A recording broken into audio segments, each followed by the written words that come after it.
Muy buenas tardes a todos, bienvenidos a la tarde A24, bienvenidos a MMD. Ya estamos arrancando con todo la tarde. Habló hace un ratito el presidente Alberto Fernández, no soy títere de nadie, en la radio Destape, alineada con el oficialismo. Salió Alberto Fernández ahí, en ese espacio, a enviar distintas señales, ¿no? Por un lado, la idea de que no va a romper con Cristina, que él busca el diálogo, que si es necesario sentarse con Cristina y Máximo a conversar, lo va a hacer, así lo dijo textualmente. Pero por otro lado, marcando la cancha respecto a que él toma las decisiones, ¿no? Otra de las frases de Alberto Fernández fue: esto no es una presidencia colegiada, las decisiones las tomo yo, valoro a Máximo y a Cristina, pero esto no es una presidencia colegiada, las decisiones las tomo yo. Y también después habló del tema precios, y ahora me voy a meter con todo el tema precios y lo que está transmitiendo de alguna manera el presidente con el tema precios, porque yo creo que es la disputa de fondo que hay con Cristina Fernández de Kirchner, la orientación del rumbo económico, y sobre todo el presidente no puede explicitar cuál es su plan, porque su plan es el que acaba de acordar el ministro Guzmán con el FMI, un plan para tratar de evitar la crisis, pero que tiene por delante meses duros desde el punto de vista del poder adquisitivo, desde el punto de vista del nivel de actividad, y entonces Alberto Fernández oscila entre la guerra a la inflación y la pelea con los empresarios y silenciosamente el único plan económico que tiene, que es lo que acaba de firmar con el FMI y tiene que hacer cumplir. Gustavo Marangoni ya está con nosotros. Gracias por venir, Gustavo. Bueno, ¿cómo interpretás las declaraciones estas de Alberto Fernández? Me parece que la más fuerte tiene que ver con esto, ¿no? Valoro a Máximo y a Cristina, pero no existe la presidencia colegiada, las decisiones las tomo yo. No es la primera vez que declara en ese sentido. Vos recordarás que también en otra oportunidad dijo: el presidente soy yo. Cuando tenés que remarcar eso, claro, hay un problema. Porque hay problema, ¿no? Porque si no, no lo dirías. Me parece que lo que fue definido y conocimos nosotros como Frente de Todos está en el borde del lado de afuera. Es decir, vos te encontrás con una circunstancia en la cual todo va increyendo. Renuncia de Máximo Kirchner, video de Cristina, carta de los intelectuales albertistas, respuesta más dura de los intelectuales kirchneristas, carta de Parrilli. Es decir, todo va subiendo en volumen. Entonces, uno baraja escenarios, decir, bueno, o esto es una ruptura, o para que no la haya, ¿qué tendrían que ceder las partes y sobre todo el presidente? Y ahí preguntás, ¿Guzmán? El plan económico. Porque lo acaba de firmar el acuerdo con el FMI, va a ceder su plan económico, es imposible. Bueno. Alberto Fernández, de hecho, en esa entrevista ratifica que el rumbo es la política económica que acaba de cerrar Guzmán con el FMI. Si no hay, digamos, bandeja para poner la cabeza de Juan el Bautista en una bandeja de plata y llevársela, en este caso, a Cristina, ¿qué tendrías para descomprimir la situación? Y a la vez, ¿cómo podría el kirchnerismo, que además está preparando un acto para el jueves de significativa importancia, no solo por la fecha en sí, sino por la movilización? Digamos, están aceitando todos los mecanismos para movilizar de una manera significativa. Entonces tenés el marco, tenés la letra, tenés instrumentos. ¿Para qué? Para decir, bueno, a partir de ahora, en virtud de una apelación a la unidad, que ya se respondió, que se dijo pueblo o moderación, lo de la unidad es circunstancial. La propia vicepresidenta dijo, la unidad es un instrumento, no es un fin. Entonces digo, todo ese escenario, como dicen en el barrio, tiene gusto a leche, sabor a leche, botella de leche, implicaría, digamos, una ruptura formalizada cercana, salvo que haya alguna prenda de transacción, y no se me ocurre otra exigida desde el kirchnerismo. El ministro de Economía. Pero ¿con qué plan económico? El plan económico, insisto, acabás de firmar con el FMI y es tu plan económico por lo menos en los próximos trimestres. Bueno, lo que pasa es que hay algunos argumentan, vos esto obviamente lo manejás mejor, que inclusive no solo desde la esfera del kirchnerismo, que este acuerdo surgió a partir de toda la crisis, etcétera, como una suerte de acuerdo imposible de cumplir y que por lo tanto, si es imposible de cumplir, lo digo de la política, Sí. no de lo técnico, Sí. que si es imposible de cumplir, bueno, se podrán abordar otras alternativas como tributar sectores de mayor capacidad contributiva, etcétera, etcétera, etcétera. No tiene espacio político el presidente. Es decir, acá hay dos problemas, digamos. Uno es el tema económico, que ahora nos vamos a meter, otro tema político. El gobierno optó por el camino de no subir retenciones porque no tiene espacio político para avanzar por ese camino. Ahora, imagínate y agregale, para si querés ponerle más estrés a una situación que ya tiene bastante, el conjunto de los gobernadores e intendentes en general y de los peronistas en particular que miran esto y que si se llega a formalizar dicen, ¿y nosotros?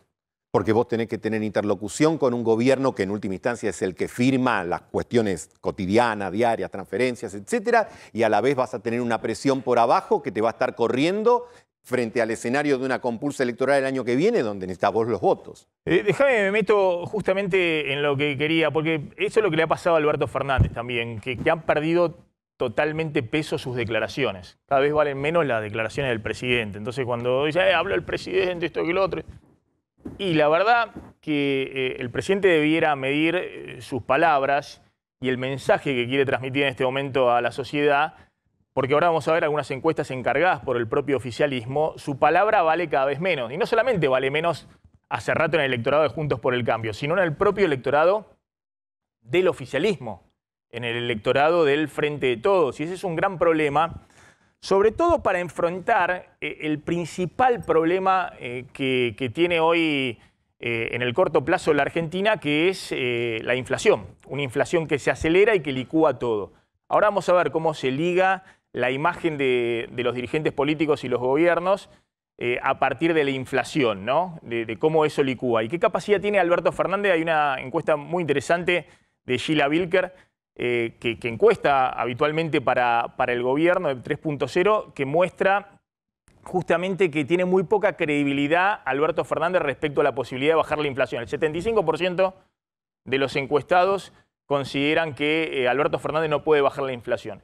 Y eso es un problema muy grande si vos tenés una política económica en la cual nadie te cree, no te crees, no solamente perdiste la credibilidad en el electorado opositor, sino que con este punto estás perdiendo la credibilidad en tu propio electorado, en el Frente de Todos. Y fíjense lo que dice Alberto Fernández respecto a la inflación, porque insisto, ahora voy a mostrar cuál es el plan económico de los próximos meses, que no es un plan antiinflacionario. Es más, todas las medidas que se acordaron con el fondo, inexorablemente en el corto plazo, significa una aceleración de la inflación.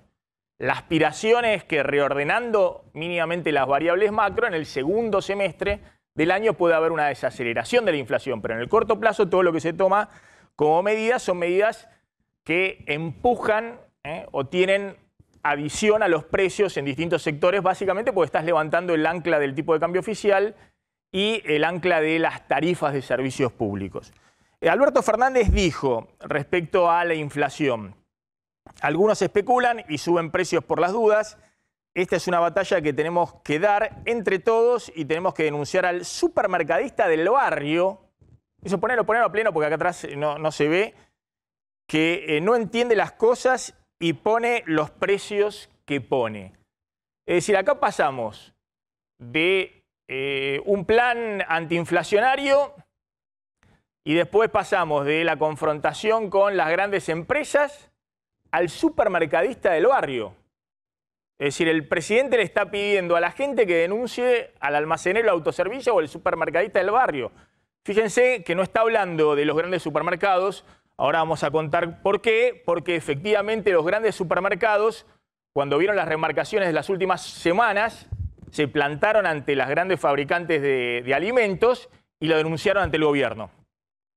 Pero esos aumentos de precio de los fabricantes de alimentos se trasladó a los que no tienen capacidad de negociación o de alzar la voz, que son los pequeños autoservicios, supermercaditos de barrio y demás, los que Alberto Fernández ahora le pide a la gente que los denuncien. Y dice el presidente, los ciudadanos argentinos son un ejército y enfrente están los especuladores, ¿no? Apelando al tema de la denuncia de los precios y demás. Ahora vamos a contar con Candelaria de la Sota y con Pablo Binocur, bueno, lo que están negociando y cómo le dieron ahora 24 horas a los fabricantes de alimentos para que justifiquen los aumentos de precios que ha habido desde el 8-10 de marzo hasta el día de hoy.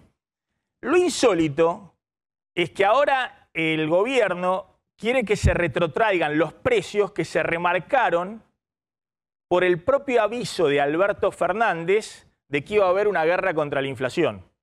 Es decir, el presidente anunciando varios días antes la guerra contra la inflación, que fue un aviso de un anuncio que después siguió en anuncio sin medidas concretas el viernes pasado. Eso generó en los últimos días remarcaciones adicionales de precios y ahora lo que está buscando el gobierno es algo insólito, que haya una marcha atrás en los precios que se dispararon en la última semana por el anuncio y las amenazas de Alberto Fernández. Porque nadie sabía bien con qué iban a ir y si iban a hacer congelamiento de precios o si iban a hacer precios máximos o si iban a hacer acuerdos de precios o qué es lo que iban a hacer con las la política antiinflacionaria, ¿no? Primer punto para tener en cuenta, porque más allá de lo que diga el presidente, anclemos con ese eje, la disparada de precios que denunciaron mucho fue a partir de también el propio anuncio del presidente que venía la guerra contra la inflación. Ahora, miremos los números de lo que está pasando con la inflación. Estamos en un escalón inflacionario donde evidentemente vamos hacia una nueva aceleración de la inflación. Y eso se ve claramente cuando uno mira la inflación interanual. Hoy estamos en una inflación del 52,3%, fue el último dato. Fíjense que se había desacelerado la inflación durante la pandemia y se vuelve a acelerar. Había tenido en algunos momentos, al inicio del 2019, durante el gobierno de Macri, picos de 57% interanual. La inflación se desaceleró con la pandemia, se vuelve a acelerar. Pero claramente estamos en un escalón. Alberto Fernández ya lleva 46% de inflación anual promedio en su mandato. Mauricio Macri tenía 39% de inflación anual promedio en su mandato.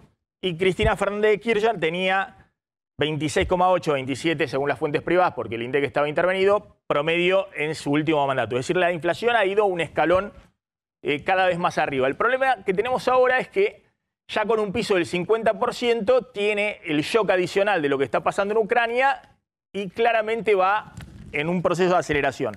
Además, porque estás levantando el ancla del tipo de cambio oficial. Es decir, todo esto se produjo con el dólar oficial subiendo en el último año solo 20%. Febrero de este año, febrero del año pasado, el dólar oficial subió 20%, cuando el índice de precios al consumidor subió 52%, cuando el índice de precios de alimentos en el Gran Buenos Aires subió 60%, cuando las prendas de vestir, según el INDEC, subieron 67%, cuando los productos lácteos subieron casi 70%, según el INDEC, y cuando las verduras subieron 95%. Es decir, una de las anclas la estás levantando porque es parte de tu programa económico de ahora en más, que el dólar oficial no se pueda atrasar frente a la inflación, sino que tiene que seguir la inflación. Y el otro ancla que estás levantando es obviamente las tarifas de servicios públicos. En marzo, que va a tener un índice de inflación mucho más alto que en febrero, tuviste el primer aumento de tarifas de luz y gas que van a volver a aumentar en junio, como parte de lo acordado con el FMI. Ese es tu programa económico. Entonces, la discusión de fondo, y ahora me interesa volver a Gustavo con este tema, es imposible de llegar a un acuerdo respecto a qué hacer con la política económica, porque eso ya está sellado. ¿Cuál es la política económica de Guzmán y el FMI? Cerrada la semana pasada en el Congreso y se va a terminar de formalizar este viernes cuando lo apruebe el directorio del Fondo Monetario. La Argentina no caiga en default, reciba casi 10.000 millones de dólares, de los cuales 3.000 millones de dólares va a tener que usar para pagar el propio vencimiento con el FMI que hay durante esta semana. Bueno, la política es suba de tasa de interés. La tasa de interés junto con el dólar oficial no se puede quedar más atrasada frente a la inflación, sino que tiene que estar por delante de la inflación, la tasa de interés, para que los argentinos ahorren en pesos y no corran al dólar. Y esto es lo que va a hacer el día de hoy el Banco Central. Desde que empezó el año, ya en acuerdo con el FMI, se subieron 2 veces la tasa de interés de referencia por la aceleración inflacionaria. Esta va a ser la tercera vez del año de la suba de tasa de interés. Y esto, más allá de que vos puedas revisar las metas del acuerdo con el FMI en los próximos meses por el impacto y el shock de alimentos y de energía, es parte de la política económica. Esto es lo que no vas a revisar. Es decir, cuando más inflación haya, más vas a tener que subir la tasa de interés porque es parte del acuerdo. Y además es lo que piensa también Guzmán y el presidente del Banco Central, Miguel Pelle, más allá de que está en el acuerdo. Hoy va a estar la reunión del directorio del Banco Central con la suba de las tasas de interés real positiva que le ganan a la inflación, no atrasar el dólar oficial, liberar precios regulados, combustibles, tarifas de servicios públicos, obviamente en medio de un shock externo inflacionario de precios adicional, como está ocurriendo hoy con lo de Ucrania. Esto es lo peor en esta coyuntura, pero es inexorable porque es la política económica capaz de acordar y es la política económica además que tenés que aplicar porque no tenés otro margen, es decir, no tenés forma de seguir pagando los subsidios, no tenés forma de seguir atrasando el tipo de cambio oficial. Ajuste fiscal, recorte de subsidios energéticos, y si no se pueden recortar los subsidios, como pasó los 2 primeros meses del año, porque el shock de precio de la energía es muy fuerte, el ajuste, el FMI lo va a pedir que lo haga el resto de las variables del gasto público. Básicamente, recorte de transferencias a provincias, se están recortando ya este año fuerte, y licuación del gasto social, lo que contábamos el otro día. Ya en el primer trimestre, las jubilaciones quedan fuertemente atrasadas respecto a la inflación y el Estado recauda en base a la inflación. Lo mismo pasa con la asignación universal por hijo y otros gastos, salarios públicos, que en los próximos meses van a quedar atrasados frente a la inflación. Y el ajuste monetario. Este es el set de la política económica que se va a instrumentar. ¿Y por qué digo que esto es tu política económica y que uno también piensa que en esta coyuntura es muy poco margen para que puedas hacer otra cosa? Porque fíjense lo que pasó en diciembre con la emisión monetaria. Y uno se pregunta, bueno, ¿cuáles son las causantes de inflación? Eso está saldado entre los economistas en el impacto que hay con la política monetaria en el corto plazo y en el mediano y largo plazo. Es obvio que la emisión monetaria tiene un impacto desde el punto de vista inflacionario, más allá de que puede haber otros factores que están influyendo. ¿Cuál es el origen de esta emisión monetaria? Bueno, un déficit fiscal grande. En diciembre, la emisión monetaria del Tesoro para financiar al Banco Central fueron 655.000 millones de pesos. Eso es lo que emitió el Banco Central para financiar al Tesoro, porque sobre fin de año se acumularon todas las cuentas impagas, fin del año pasado, del sector público nacional, y si no se emitía eso, no podías pagar jubilaciones, AUH, todos los aumentos que están por la movilidad previsional. Este año, el acuerdo con el fondo le pone un corset muy grande a la emisión monetaria. Esa emisión monetaria extra es la que permitió que el nivel de actividad se mantuviera, que la gente desesperada viendo las remarcaciones de precio gastara en el verano y lo que sea, y fuera y demás, pero también que la aceleración de la inflación se convalidara. Este año, el Banco Central tiene que emitir nada más que 700.000 millones de pesos. Es decir, todo lo que emitió prácticamente en diciembre es lo que te autoriza el FMI a emitir en el acuerdo durante todo 2022. Es decir, que hay un corset muy pero muy fuerte a la emisión monetaria. Y ese es un punto también de discordia y de contrapunto enorme con el kirchnerismo.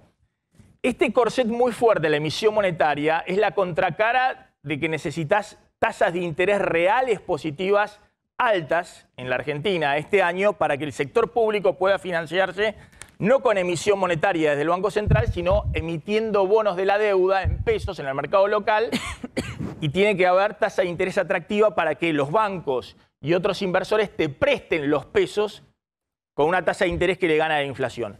Ese combo, y vuelvo al inicio, choca de frente con la política económica que imagina el kirchnerismo en este contexto.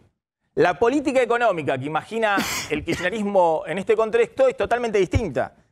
Es suba de retenciones generalizada para financiar subsidios cruzados a distintos sectores, a la harina, a las verduras, a la carne, a distintos sectores, fuertes controles de precios y precios máximos, bonos de compensación para jubilados y AUH para compensar la pérdida de poder adquisitivo que ya están teniendo en el arranque del año y se va a profundizar en los próximos meses y que va a golpear sobre el consumo y va a desacelerar el consumo y el nivel de actividad.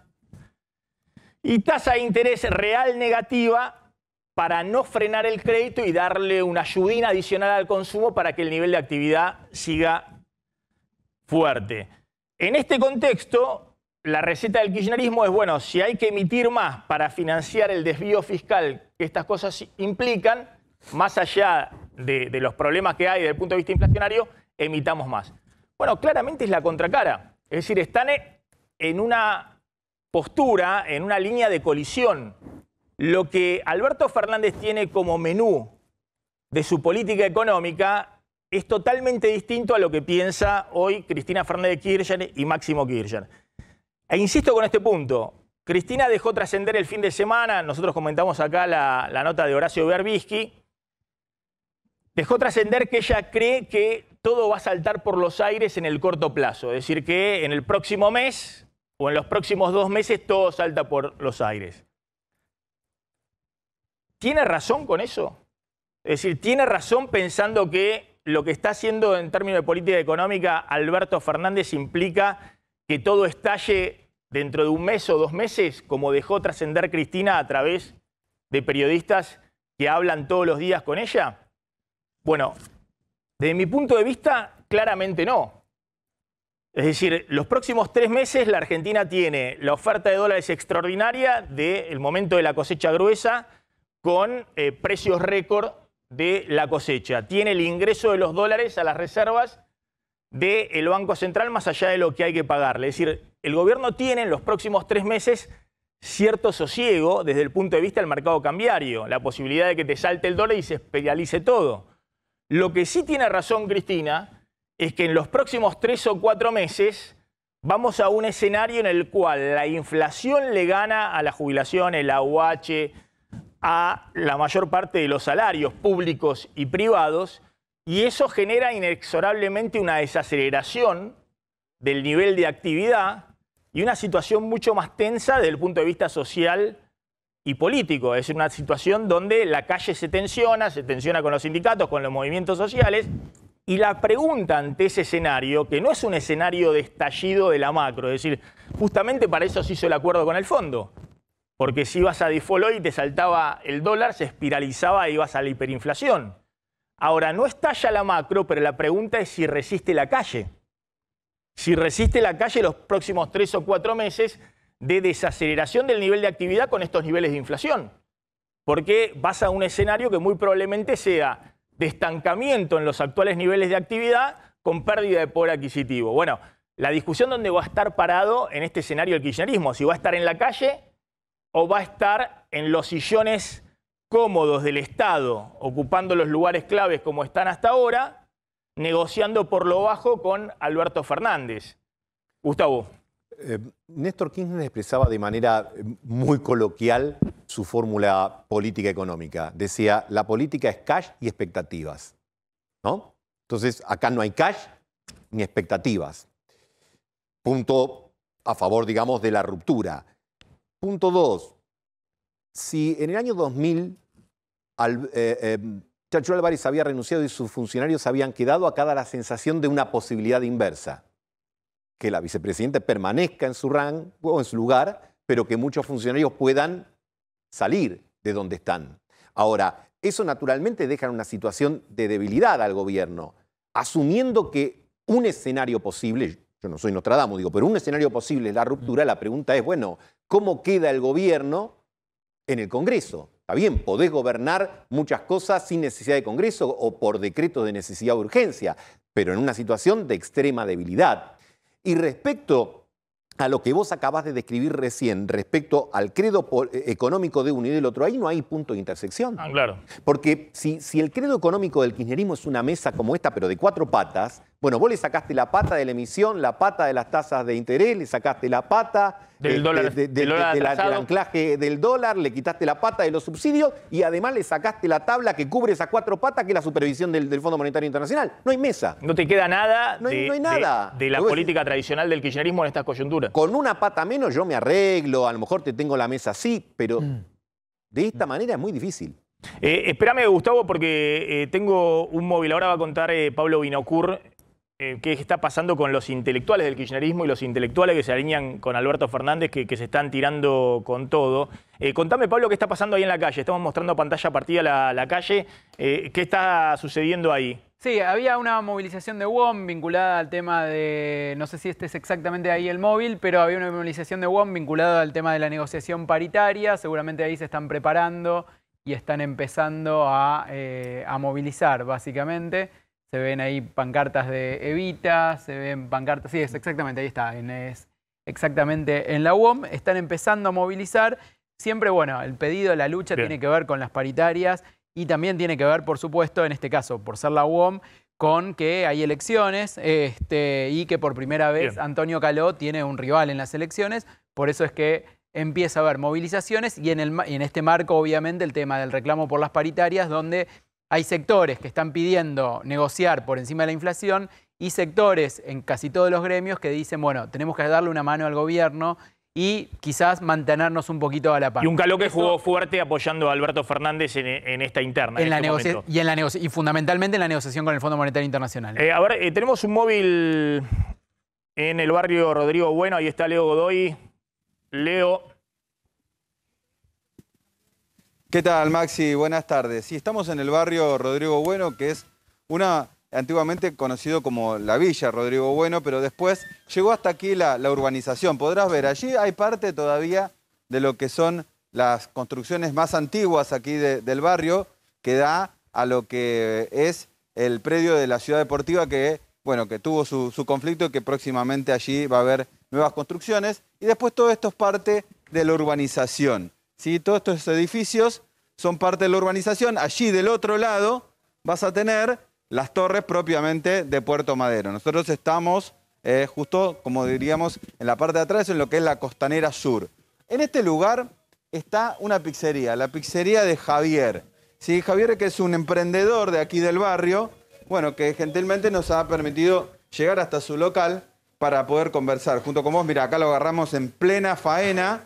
Fíjate, ahí está sacando la pizza con salchichas. Y ahora vamos a conversar acerca, de todo lo que tiene que ver con la economía. Ya lo voy a dejar en contacto directamente con vos. A ver, Javi, acércate.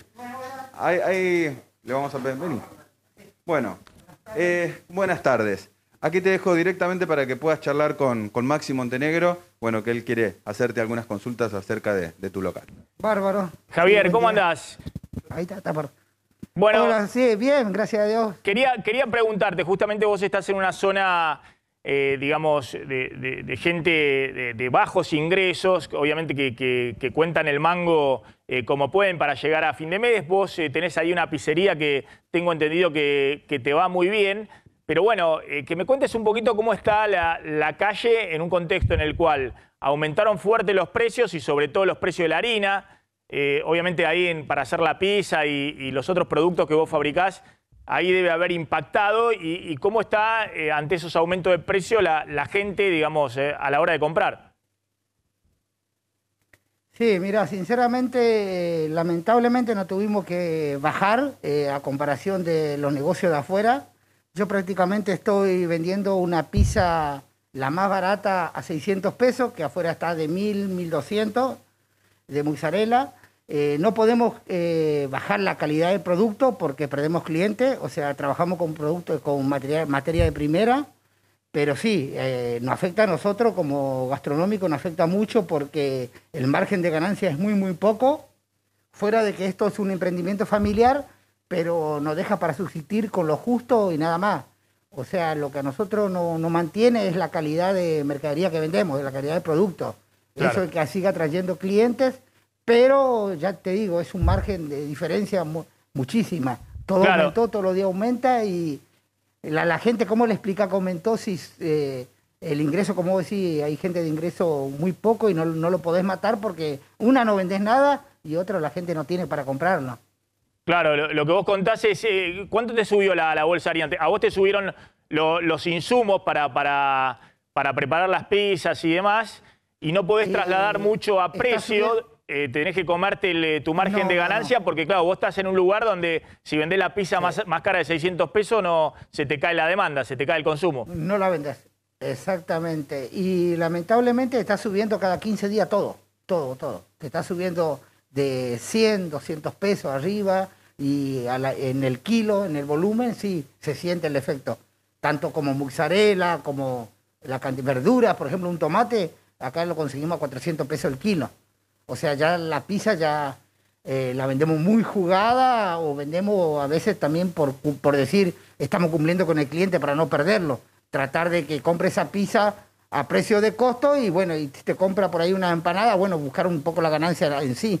Porque el huevo también, el maple huevo 400 pesos, se siente mucho el impacto acá en el negocio. Es decir, aumentó todo, fundamentalmente la harina, pero también aumentaron obviamente las verduras y los huevos. Sí, el huevo, la mozzarella, el jamón, todo lo que usamos en sí, porque son lo básico para una pizzería, todo. La carne inclusive para las empanadas. Estás hablando de un kilo de carne de 1.000 a 1.100 pesos hoy por hoy. Entonces yo vendo una empanada a 90 pesos, casi nada me deja ganancia. Afuera está de 140 a 160 una empanada. Entonces sí, hay diferencia. La calidad, la nuestra, como sigo diciendo, es mejor que inclusive que la de afuera, pero no podemos bajar porque es la carta de presentación de la pizzería. Y te hago la última, Javier. ¿Cómo está el barrio en términos de humor social, digamos? A fin de año un poco... había más plata dando vuelta, hubo una recuperación del consumo después de la pandemia, pero ¿cómo está ahora eso? ¿Eso está pegando un poco la vuelta? ¿Está cayendo con la aceleración nuevamente inflacionaria? Mira, sí y no, porque la mayoría son gente emprendedora, gente trabajadora y se la rebuscan. La verdad que se la rebuscan y la gente quiere salir adelante como sea. O sea, lo que queríamos es salir de la pandemia, que ahí sí la sufrimos fea. Y hoy por hoy tendremos que trabajar un poquito más, que la gente tiene que trabajar más horas extra, lo que sea, pero gracias a Dios yo creo que el barrio está saliendo adelante. Cuesta, pero sí, sale adelante. El barrio está saliendo adelante. En ese caso, vos estás contento con la transformación del barrio.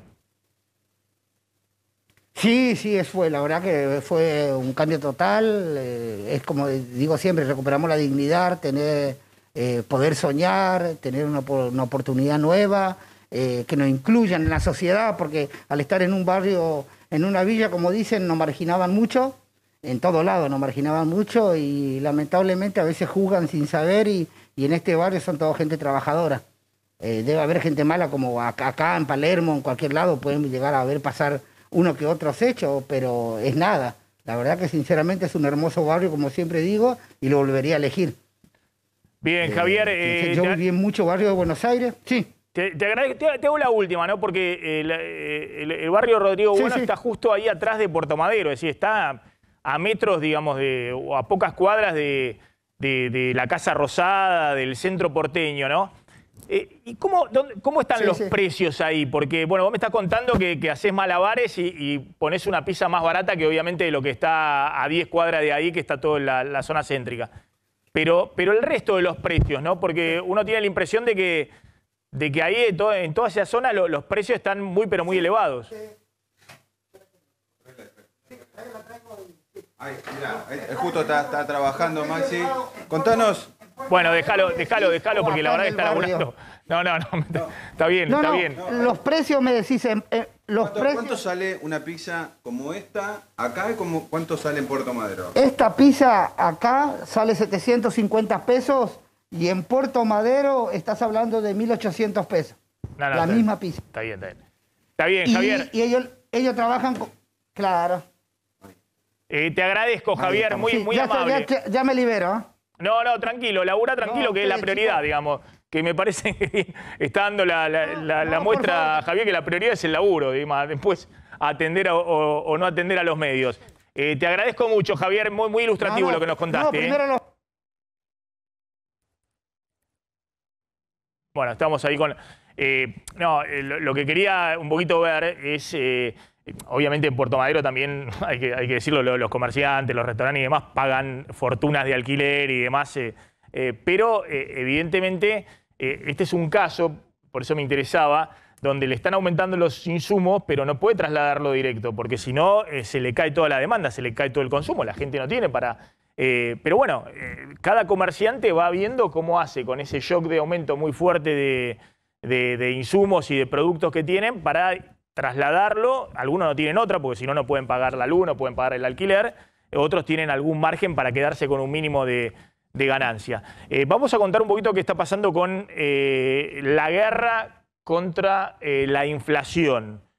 Insisto con esto, me parece que hay una frase de la carta de intelectuales alineados con Cristina que critican a Alberto Fernández que en ese punto dan en la tecla, en esa frase. Pues es una frase muy hiriente para el presidente, pero la verdad que el presidente tiene que en algún momento tomar conciencia y blanquear cuál es su plan económico. Y su plan económico es el que acordó Guzmán con el FMI. Bueno, tiene que explicitarlo, tiene que explicárselo a la sociedad, tiene que formar expectativas alrededor de ese plan económico, porque si no es muy difícil hacer política económica cuando hay cero credibilidad. Y no te cree nadie, no te cree ni la sociedad ni tu espacio político.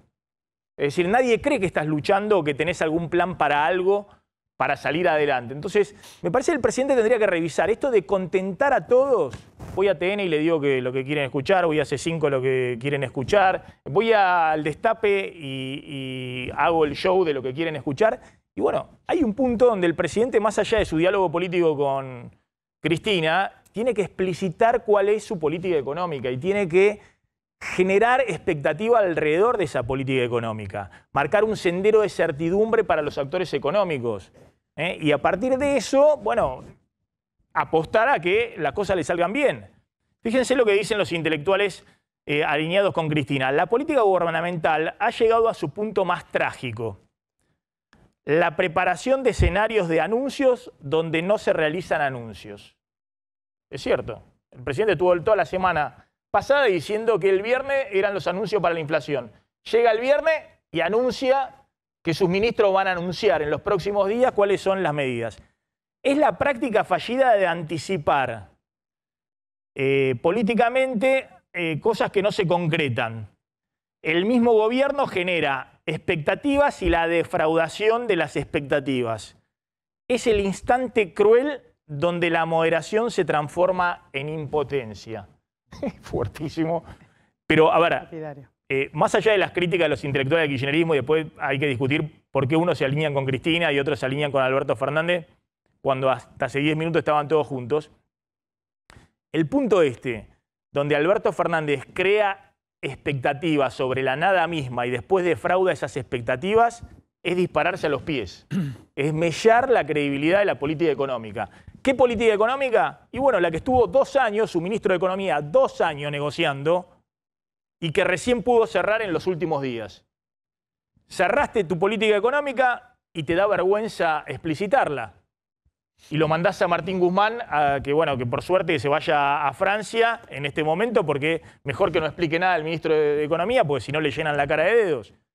Es raro, ¿eh? Es raro. Y además, fíjate que desde antes de que se terminara de aprobar el famoso acuerdo con el fondo en el Senado, el presidente, el gobierno, lo primero que dejó traslucir es que iba a haber este aumento de 2 puntos en las retenciones a la harina y al aceite de soja, para crear el famoso fideicomiso para menguar el aumento del trigo y poder así subsidiar el costo del pan y los farináceos. Esa, hasta ahora, es la única medida que se sigue anunciando. Se anunció el domingo antes de que se aprobara el acuerdo en el Senado. El viernes, cuando el presidente formalmente hace un anuncio muy esperado por todos para ver cuál era el camino que iba a tomar el gobierno en esta guerra contra la inflación, lo único que vuelve a decir es lo mismo. Y ayer el ministro de Producción, Matías Culfas, volvió a contar lo mismo. A lo único que le agregó fue: hay 8.000 millones de pesos que se van a dar en créditos a tasa subsidiada para que los molineros puedan comprar los insumos necesarios para producir la harina. Y así garantizamos que el mercado vinculado a la harina de trigo no se disparen los precios y puedan retrotraerse a febrero. Eso es lo único que agregó en los últimos 10 días. Ahí te agrego un dato. En el Ministerio de Agricultura, que son los que implementaron la medida esta de los 2 puntos que adelantamos la semana pasada, ¿no creen que vaya a funcionar esto de los molinos subsidiando la harina? Y se lo sacan de su órbita, se lo dan con moñito y todo a Feletti para que funcione dentro de la órbita de Feletti, porque ni siquiera los funcionarios del propio gobierno, del área del Ministerio de Agricultura, consideran que esto puede servir para algo. Dicen, bueno, es como que haga un poco de artificio. Los técnicos de Paseo Colón. Puedo decirle, consiguieron los 400 millones de dólares, subiendo 2 puntos las retenciones a la harina y el aceite de soja, pero después la instrumentación de, con esos fondos, subsidiar el precio de la harina para que los molinos le vendan más barato a los supermercados o a los mayoristas, eso lo hace Feletti. Lo hace Feletti y no depende en absoluto, y se encargó Domínguez el sábado en conferencia de prensa de remarcarlo. Lo último, Maxi, muy importante. Vos veías hace meses que lo venían carneando mediáticamente a Martín Guzmán desde el kirchnerismo, permanentemente. Bueno, ahora empezás a hablar con funcionarios afines a Alberto Fernández y te ponen unas caras, con lo cual uno tiende a pensar, porque es sentido común, no es opinión, es sentido común, si no terminará siendo en el corto plazo Martín Guzmán el chivo expiatorio de esta pelea, que lo vea como un triunfo el kirchnerismo, haberse llevado puesto a Guzmán, que es el que pensó este plan económico, y que sea también una forma de entregar algo por parte de Alberto Fernández, si es que existe alguna mínima posibilidad de acuerdo, porque como vos planteabas, con dos visiones tan distintas, es muy difícil seguir formando parte de un mismo proyecto. Ahora vamos a ese tema, pero recordemos cuando Culfas, ayer, es el primer tape, justamente cuenta lo que ustedes dicen, digamos, que el presidente viene anunciando desde el martes pasado. El viernes dice el presidente que sus ministros van a anunciar lo concreto, y Culfas una semana después cuenta lo que ya habían anunciado, ya se sabía, que era este tema de la suba de los 2 puntos y el subsidio a la harina. Se definió entonces conformar un fideicomiso, un fondo. ¿Qué significa esto? Bueno, básicamente incorporar recursos a un fondo fiduciario que va a tener como objetivo central subsidiar el precio de la harina en el mercado interno para poder conservar los precios que ven el mes de febrero.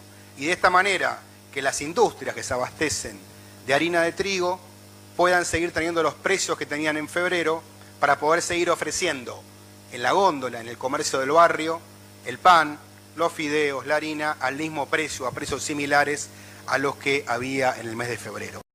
Ahí lo estaban viendo a Culfas, el propio Roberto Feletti, el secretario de Comercio, que ahora va a encontrar Candelaria, se queda con la negociación. Porque en el segundo tape se lo va a ver a Culfas diciendo, le damos 24 horas para que nos expliquen por qué fueron los aumentos de la última semana. Exacto. Y se fue a Washington. Se fue a Washington. Se fue a Washington, Culfas. Entonces, ayer iban a definir cuál era el nuevo acuerdo de precio y no lo pudieron definir porque le dieron a los empresarios y supermercadistas 24 horas para que, básicamente los empresarios, los fabricantes de alimentos en realidad, porque los supermercados son los que alzaron la voz diciendo que había estos aumentos por parte de las principales empresas fabricantes de alimentos. Míralo a Culfas. Luego de un intercambio bastante intenso, convinimos en darnos 24 horas. En 24 horas se va a clarificar de esos incrementos cuáles son justamente responsabilidad de la industria alimenticia, cuáles son responsabilidades de intermediarios, de cadenas mayoristas y cuáles de los minoristas. Y obviamente todos esos aumentos que han sido adoptados de manera injustificada tienen que ser retrotraídos, en particular hacia los esquemas vinculados a fechas como 8 o 10 de marzo, que tienen que ver con el esquema de precios cuidados que negocia e implementa la Secretaría de Comercio Interior. Bueno, ahí estaba. Se queda negociando esto Feletti, Culfas se fue para Washington. Exacto. Feletti va a tener reuniones hoy durante todo el día, hasta la tarde, hasta última hora, y allí se va a comunicar qué pudo acordar, básicamente con las empresas fabricantes de alimentos, Maxi. Le queda a él toda la negociación por los precios de los alimentos y, como bien decía Carlito recién, toda la negociación también por este subsidio a los molinos para que puedan producir la harina, que los fondos vendrían de justamente haber levantado 2 puntos las retenciones puntuales a las harinas y al aceite de soja. Pero también tiene que negociar Feletti, y lo va a conversar seguramente esta tarde con los fabricantes de alimentos, el tema de faltantes. porque justamente el tema de precios tiene que ver con que muchos están estoqueando o no están entregando a supermercados, que es algo que también los supermercados se quejaron, que no hay suficiente entrega de stock de algunos productos, entre otros aceite, harina, yerba y algunos otros indispensables. Eso también se va a negociar, se va a saber a última hora de hoy. Mientras tanto, el ministro Matías Culfas está en Washington en una reunión sobre un tema de satélites. Así que le dejó todo a Feletti, que ayer no fue la estrella de la conferencia de prensa, pero a partir de hoy, olvídate, va a ser el que tenga a cargo todo el tema de precios. Bueno, está en comunicación Juan Manuel Airoldes, que es presidente de la Cámara de Fabricantes de Fideos de la República Argentina. ¿Qué tal? ¿Cómo anda Airoldes?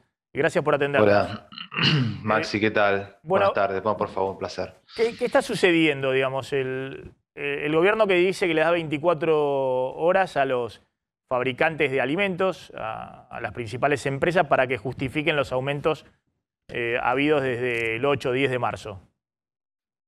Bueno, mira, Maxi, en este caso te debo decir que los fabricantes de fideos no estamos en el contexto de los anuncios que se han hecho durante las últimas horas. ¿Por qué te digo esto? Porque nosotros en realidad ya veníamos desde antes discutiendo la creación de un fideicomiso. Nuestro fideicomiso es anterior, es previo a esta discusión. Y realmente te debo decir que esa discusión se ha dado de manera bastante razonable. Empezó en diciembre, de hecho, no es nueva, pero cae en el momento oportuno, porque justamente en este momento tenemos una situación bastante crítica con el precio del trigo, y esto nos va a permitir esa estabilidad y ese desacoplar los precios internacionales de los locales. A ver, ¿y cuáles han sido esos aumentos que ha habido específicamente en el sector? Porque nosotros vemos por el INDEC ya desde febrero, incluso antes del shock de Ucrania pleno, vemos aumentos muy fuertes en todo lo que tiene que ver galletitas, fideos, no solamente lo que vino después también con la harina. Ahora, la pregunta es, ¿qué es lo que están viendo ustedes en términos de aumentos de precios en particular de todos los farináceos en los últimos días? No estoy diciendo que me justifique, me parece, me imagino que ningún funcionario le va a pedir que justifiquen el 50% de aumento del último año, digamos, porque esa es la inflación. No tiene que ver con un sector. Habría que ir sobre los 100.000 precios que releva el INDEC, o los 200.000 precios que releva todos los meses, y más o menos se van a ver variaciones en promedio de ese orden. Pero en particular, ¿qué ha pasado con el sector, teniendo en cuenta que son alimentos muy esenciales, ¿no? Sí, bueno, Maxi, mira, consideramos que en este momento el sector de las pastas secas, o por lo menos gran parte de él, está como una especie de isla en este momento. ¿Por qué? Porque justamente gracias a ese fideicomiso, yo, si querés, explico cuál es el mecanismo del fideicomiso, como para que se entienda y quede claro. Fideicomiso, el del aceite fue el primero. Fue el primero que se negoció en su momento, que ya va por su segundo año de vigencia. Y ahora viene el de las pastas secas y el de la harina de kilo, el de la harina 3.0 de kilo, y consiste en que los exportadores ponen recursos en un fondo y nosotros, como fabricantes de fideos, podemos acceder a una compensación en la medida que demostremos que nuestros precios de venta son los acordados con la Secretaría de Comercio. Para decirlo en otras palabras, una entrada masiva de fábricas de fideos, aún pymes que en general no estaban en precios cuidados, ahora lo están, entraron en el mecanismo de fideicomiso con la condición de poder mantener esos precios acordados, que son acordados para toda la cadena. Es decir, nosotros pautamos ahí nuestra rentabilidad, el costo logístico y hasta incluso el margen del minorista, o sea, el margen de la cadena comercial. Con lo cual, eso nos da una certidumbre, una garantía de que por lo menos los precios de los fideos durante los próximos meses van a ser estables, si todo esto funciona como está previsto. Bien, ¿y cuánto ha aumentado en el último año el precio de los fideos? Siempre el precio de los fideos está muy por debajo de la inflación. ¿Por qué? Porque justamente tenemos sobre nosotros distintos mecanismos que aplica la Secretaría de Comercio. Somos un producto muy regulado. Muy regulado. Como parte de la canasta básica, somos un producto recontra trazable porque estamos en las góndolas, porque estamos en las cadenas. Entonces nuestro precio lo siguen a través del CEPA minuto a minuto. Y bueno, realmente eso ha provocado un retraso de precios, de hecho, en el sector, del orden del 20% respecto a lo histórico. O sea que el precio del fideo hoy creo que es muy claro para todos los consumidores, que por menos de 100 pesos y más en torno a los 60 pesos uno puede comprar un paquete de fideo. Y eso es accesible. Airoldes, gracias, muy amable. Ahí está el presidente de la Cámara de Fabricantes de Fideos. Habló la vocero presidencial, Gabriela Cerruti. Sí, Carlos. uno tiene que saber hasta dónde y hasta cuándo puede formar parte de un gobierno, dijo Cerruti, si tenés una posición tan extrema en relación a las declaraciones de muchos funcionarios kirchneristas, deberías preguntarte qué haces ahí, qué te lleva a pertenecer. Dura, ¿no? Bueno, me parece que, Gustavo, a ver si no entiendo mal la jugada. Ahora vamos a darle las placas de la consultora de Gila Vilker, que es muy interesante respecto a lo que le está pasando a las dos grandes coaliciones, ¿no? Por izquierda y por derecha, ¿no? Pero está claro que el kirchnerismo tiene un problema hoy de identidad también. El otro día discutimos acá que muchos kirchneristas se preguntaban por qué soy kirchnerista. Digamos, si es el seguimiento ciego a Cristina o determinadas políticas que Cristina instrumentó en su gobierno y que hoy no pueden estar más presentes. A ver, la izquierda sacó el 8% en la última elección. Y obviamente que desde el sector del kirchnerismo se interpreta que parte de eso fue comido de la propia base electoral. Punto número 1. Punto número 2, respecto a las declaraciones. Yo digo, acá no hay solamente dos ideas distintas, hay dos estilos totalmente distintos. Cristina será muy heterodoxa en materia económica. En materia de emisión de palabra es hiperortodoxa. Emite poco. Nosotros nos enteramos del libro cuando estaba en la librería. Nos enteramos de la candidatura de Alberto. Ahora emite poco. Ahora emite poco. Era presidenta, no, cuando era presidenta. Se cansaba de emitir, digamos. Ahí Cadena, emitía. cadena. Bueno, pero vos fíjate, ¿qué tenía? La consecuencia que tiene ahora Alberto. Cuando emitís demasiada palabra, pierde credibilidad, pierde impacto esa palabra. Pero hoy los roles están distribuidos de esa manera. Ahora, ella es quirúrgica y él es masivo. Pero hay algo... Ahora, también hay un mensaje y un manejo con los medios por parte del presidente y de su círculo que en general irrita mucho a la vicepresidenta. Pero hay algo más básico. Lo de los machos del off the record. Digamos, Gustavo, el hecho de hacer Maxi. declaraciones potentes públicamente que después generan irritación. Sí, Perdón un segundo. Parece que me cae el móvil, se me cae el móvil. Está Fabián Ruino, ahí en la UON. ¿Qué está pasando, Fabián? Dale, Maxi, ¿qué tal? Buenas tardes. No se cae, no se cae. Mira, parece ser que hoy en la UOM dan el batacazo. Abel Furlan, el secretario general de la seccional Zárate Campana, se haría cargo de la Unión Obrera Metalúrgica y caería a Caló después de 18 años. Asumió en el 2004 y ahora el batacazo estaría en que dejaría el cargo porque el sector opositor, un ala netamente kirchnerista, lo desbancaría de esta Secretaría General. No sabemos si va a haber elecciones o va a haber una lista de unidad. Acá, la verdad es que las bases están en la calle de la oposición esperando este resultado, pero que claramente ya lo tendría a Furlan como nuevo secretario general de la Unión Obrera Metalúrgica. Bien, bien. Ahora está tranquilo el ambiente ahí, Fabián. Sí, por ahora está tranquilo. Falta el sector de Caló, pero la verdad, Maxi, como viene la mano, yo creería creer que acá Furlan va a ser coronado nuevo secretario general de la UOM. Daría un paso al costado a Caló, un hombre con fuerte referencia al gobierno de Alberto Fernández, y ahora este sector del gremialismo muy importante quedaría a cargo del ala kirchnerista de Abel Furlan. Sí.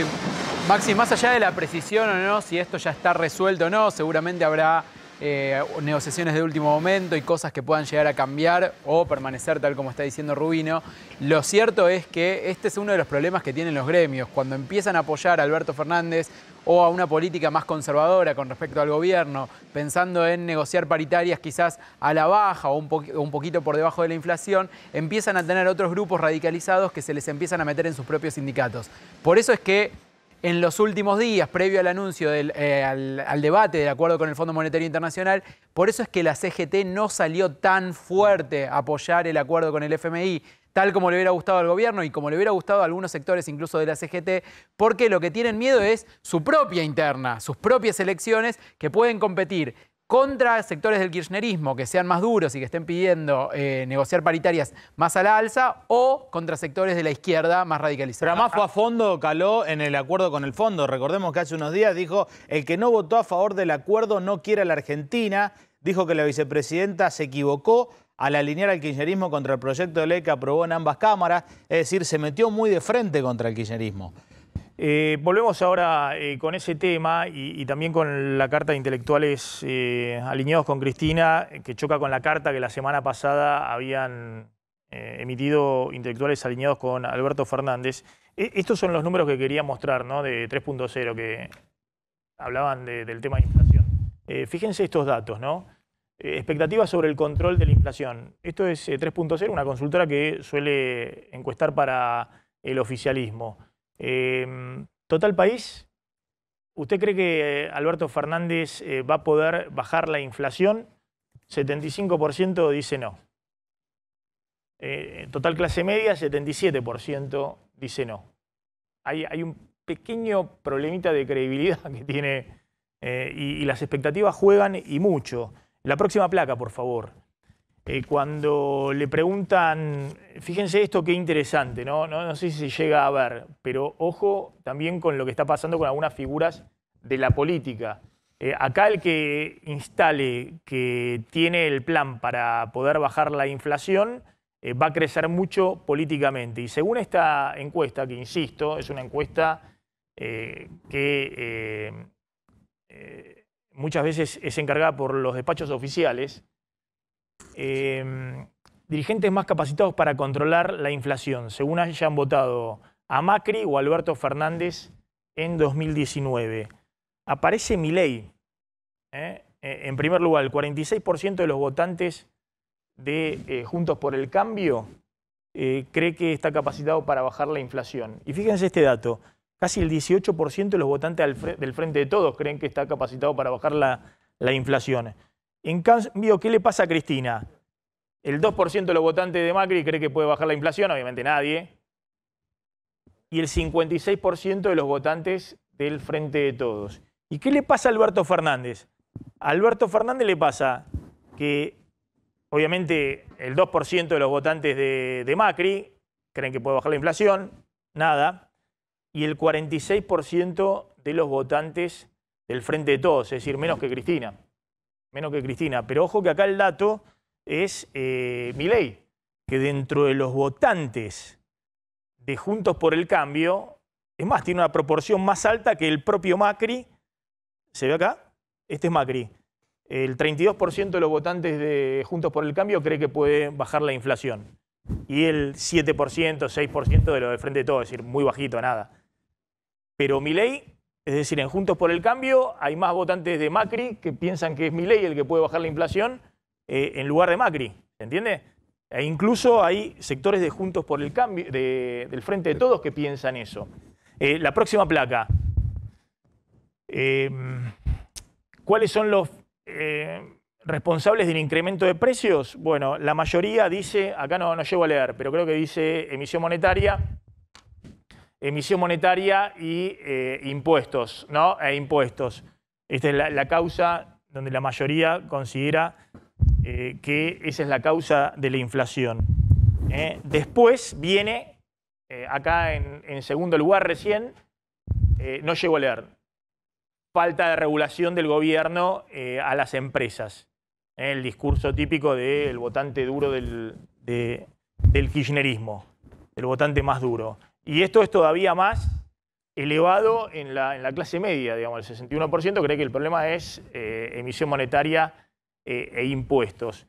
Y respecto a los acuerdos de precios, bueno, respecto a los acuerdos de precios está dividido. Mitad de la sociedad cree que sirven y mitad de la sociedad no cree que sirven, ¿no? Fíjense, son buenos, son muy buenos, 49,9%, 42,7% piensa que son malos o muy malos, que no sirven. Dentro de la clase media es mayoría los que descreen de que sirvan que los que creen que puedan servir los acuerdos de precios. Pero lo que sí está claro es que hay una mayoría que considera que los precios máximos no funcionan en la Argentina. Y es la próxima placa. Ahí sí es categórica. que no funcionan, y es un poco lo que ha pasado en la realidad. Fíjense, el 53% cree que los precios máximos no funcionan, el 35% de sí, en la clase media es mucho más elevado todavía ese porcentaje.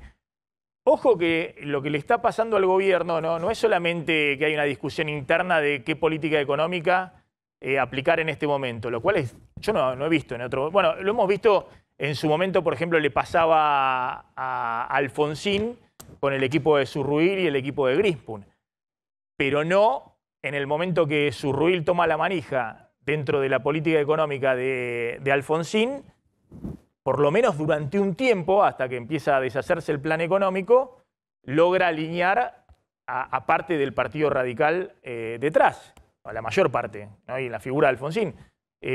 Hace tiempo que no veíamos una discusión tan profunda en alguien que está gobernando, digamos, ¿no? Y que recién ahora va a aplicar la política para los próximos 2 años. Ahora, más allá de ese problema, tiene un problema enorme desde el punto de vista de la credibilidad, de la capacidad que tenés efectivamente para tener una política antiinflacionaria. Lo que acabas de mostrar es muy interesante porque una batalla política tiene 2 instancias, la electoral, que es obvia, pero antes que la electoral, la cultural. Y si yo veo los datos que vos señalás, da la sensación que la batalla cultural se está inclinando para otro lado. Se está inclinando para, digamos, vos lo señalás, cuando se analiza, por ejemplo, el tema de Milei. El año pasado, vos ves el resultado que sacó en la capital federal y es parejo en toda la capital federal. No es que sacó 30% en Recoleta, que uno podía tener ese prejuicio, y 2% en Lugano. Sacó el 17% en Lugano y sacó el 17% en Recoleta. Vos ahí mostrás que el concepto de emisión monetaria tiene un amplio respaldo en la sociedad civil en cuanto a una de las motivaciones de la inflación. Eso es batalla por el sentido común. Y esa batalla por el sentido común, yo creo que ahí hay un punto, digamos, que a lo mejor el gobierno y el programa económico tienen a su favor y que sin embargo no lo explotan por lo que vos señalabas antes, porque no se para nadie y explica. La política tiene un acto docente, que es pararte y explicar. Pero aparte vos lo reconoces, pero vos aparte reconoces en tu propio acuerdo con el Fondo Monetario que tenés un problemón enorme en la emisión monetaria. Es decir, por eso aceptaste el chaleco de fuerza de 1% del PBI de emisión este año, cuando el año pasado fue casi 4%. Es decir, la emisión monetaria, si vos cumplís el acuerdo con el fondo para financiar el Tesoro de este año, va a ser, salvando los 2 primeros años de Macri que consiguió el financiamiento externo, la megadeuda y demás, va a ser la más baja desde que perdiste el equilibrio fiscal, allá por el año 2010-2011. Ahí volvemos al tema de la comunicación. Si vos presentás un acuerdo y decís la verdad que yo detesto a la persona con la que hice el acuerdo, y bueno, creo que hay que hacerlo con la nariz tapada, y creo que tal cosa. Bueno, la verdad que para vendérmelo no me Ahora, pero perdóname, más allá de la comunicación, ¿no hay algo básico de cualquier espacio político que es definir si sos oposición? Es muy básico lo que estamos diciendo. Si sos oposición o sos oficialismo. Y hoy no parece tener una respuesta a esa pregunta. ¿Hasta qué punto se puede mantener un espacio político sin definir si es oficialismo o es oposición? Es de locos. Engancho eso con la carta de los intelectuales. Así avanzamos con los temas. Sí, a ver, hubo un cruce de cartas, te diría. Hubo una que se dio hacia el fin de semana pasado, de intelectuales albertistas, encabezados por Alejandro Grimson, que es funcionario, tiene despacho en la Casa Rosada. Estaba también Ricardo Forster, ex Carta Abierta. Y ahora sale una contracarta, que es una carta de intelectuales kirchneristas, que es muy llamativa. Una de las frases fue la que vos planteaste antes, pero hablan también mucho del tema de la unidad, que es un concepto que Cristina Kirchner viene bajando en sus reuniones cotidianas, por supuesto nunca lo expresó, pero viene hablando de esta idea de que la unidad por sí misma no es suficiente. ¿Cuál es la frase fundamental de esta carta de intelectuales kirchneristas? La razón de ser de este Frente de Todos no era claramente solo derrotar al macrismo, sino reponer e incrementar las políticas de derechos e inclusión de los 12 años de gobiernos nacionales y populares. ¿Qué es lo que está planteando esta carta? Bueno, lo que está planteando es que el sector más kirchnerista no está de acuerdo con la mirada que tiene el gobierno de Alberto Fernández y los otros intelectuales, los que lanzaron la carta del fin de semana, que hacen como una especie de revisión histórica y no hacen un reconocimiento tajante sobre lo que fue los 12 años de gestión del kirchnerismo. Entonces plantea, la unidad no se mantiene porque se la nombre, se mantiene si continúan activas las políticas activas que le dieron origen. Eso es lo que está planteando esta carta de intelectuales kirchneristas. La palabra unidad habla del otro documento, del documento del albertismo. La palabra unidad flota en un vacío autosuficiente, como si ella no hubiera sido consecuencia de acuerdos entre diversos sectores políticos. La base electoral del Frente de Todos, también dice sobre este documento, es apenas nombrada en un par de párrafos rápidos. Ni la memoria colectiva, ni los trabajadores, ni la base social del Frente de Todos son protagonistas, ¿sí? Esto es lo que plantea la carta de intelectuales kirchneristas. Pero es muy interesante. ¿Cuál es la respuesta? Te cierro con esto. ¿Cuál es la respuesta, si bien fue anterior? Fíjate esta frase que plantean los intelectuales vinculados a Alberto Fernández. Hay momentos en la historia en los cuales la moderación puede ser transformadora y la radicalización impotente. En esta carta de los intelectuales albertistas, lo que plantean es que las políticas y la estrategia electoral de Cristina Kirchner fueron los que llevaron en su momento a la derrota de 2019. Y hace como algo, incluso va un poco más allá la carta, a ver si encuentro la parte. La derrota de 2015. Ha habido quienes creen... La derrota de 2015. Y bueno, 2015 contra el macrismo. Fíjate esto. Ha habido quienes creen que tratar de plantar banderas con voluntad, aunque eso derive en enormes derrotas, se refiere a la de 2015, creyendo que así se construirá en otra etapa de victoria. Lo que están planteando, no lo dicen acá expresamente, pero lo que dicen es: Cristina y kirchneristas, ustedes jugaron en contra del peronismo y de los movimientos populares en 2015, haciendo que pierda Daniel Scioli. Esto es un poco lo que están planteando. Ahora están planteando una estrategia que también nos va a llevar a la derrota si es que nosotros no hacemos una estrategia moderada, una estrategia política que pueda cruzar este puente de la crisis actual en la que estamos hacia 2023. Perdón, la carta de los intelectuales que se alineaban con Alberto Fernández era algo así como la unidad es la patria, una cosa así, ¿no? Ahí te digo... Entonces, priorizar la unidad, lo que dice el presidente. Sí, exactamente. El título de esta carta es moderación o pueblo. Sí. Pero ahí está resumido cuál es la discusión. Digamos, los intelectuales de Alberto Fernández y el propio Alberto Fernández plantean esto como si fuera una cuestión de egos o yo estoy dispuesto a sentarme con Máximo y con Cristina, como si fuera diferencias personales o de estilo político o de si son más moderados o más radicalizados. Cuando los intelectuales alineados con Cristina le dicen moderación o pueblo y dicen que este gobierno cae directamente en la impotencia, lo que están planteando es: no estamos de acuerdo con la política económica de lo que estás instrumentando. Ahora, no es una cuestión de estilos, es el corazón de tu gobierno en los próximos 2 años. Me parece que esa es la cuestión de fondo, que sí, obviamente todos lo ven, pero muchos la disfrazan. Digo, ahora, ¿no? Dicen, che, ¿por qué no se ponen y se toman un café y charlan un poquito mejor de cómo pueden orientar todo esto? Si García Márquez resucitara, escribiría un libro que sería El peronismo no tiene quien le escriba. Porque esta discusión es una discusión entre los sectores albertistas más identificados con corrientes socialdemócratas y entre el otro sector cristinista progresista.